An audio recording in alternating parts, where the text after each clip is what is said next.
بسم اللہ الرحمن الرحیم۔ جنازے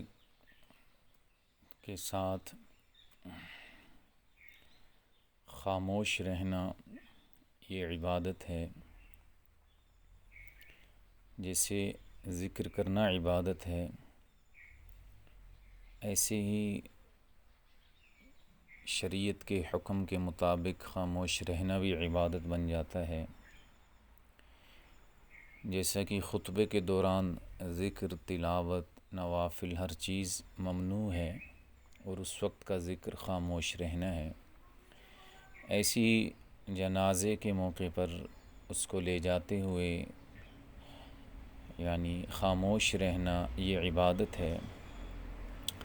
چنانچہ مصنف عبدالرزاق کی روایت ہے کہ رسول اللہ صلی اللہ علیہ وسلم جب جنازے کے ساتھ چلتے تھے تو خاموش رہتے اور اپنے جی میں سوچتے رہتے،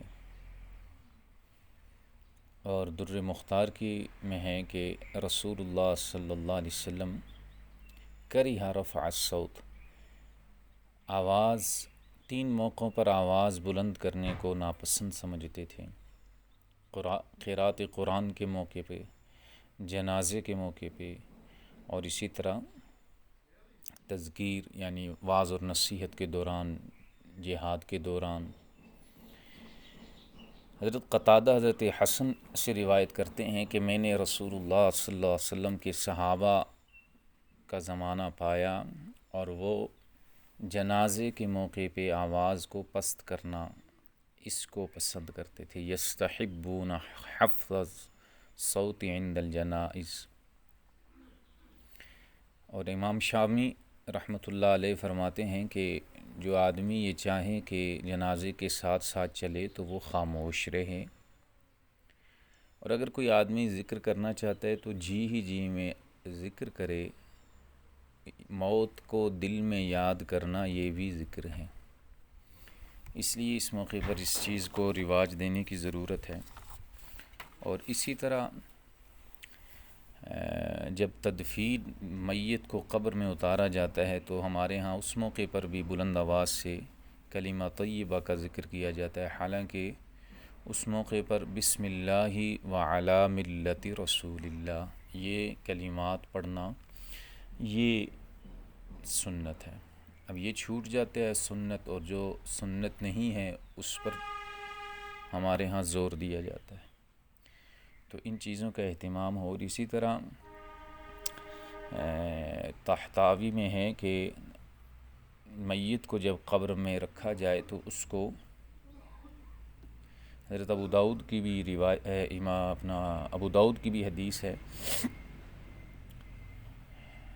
کہ قال رسول اللہ صلی اللہ علیہ وسلم لعلی، حضور نے حضرت علی سے ارشاد فرمایا کہ اے علی، میت کو قبلے کی طرف کرو اور بسم اللہ وعلی ملت رسول اللہ پڑھو، اور اس کو پہلو کے بل رکھو اور اس کو منہ کے بل یا چت لٹا کر نہ رکھو۔ تو اس سے بھی ثابت ہوتا ہے کہ جو سنت ہے وہ میت کو یعنی پوری اس کے جسم کا قبلے کی طرف کرنا یہ سنت ہے، اور اس کی صورت یہی ہو سکتی ہے کہ مشرقی دیوار کی طرف ساتھ اس کی ٹیک لگائی جائے تاکہ اس کا پورا جسم قبلے کی طرف ہو جائے۔ اللہ تعالی ہمیں ان مسائل کی سمجھنے، اس پر عمل کی توفیق عطا فرمائے۔ بسم اللہ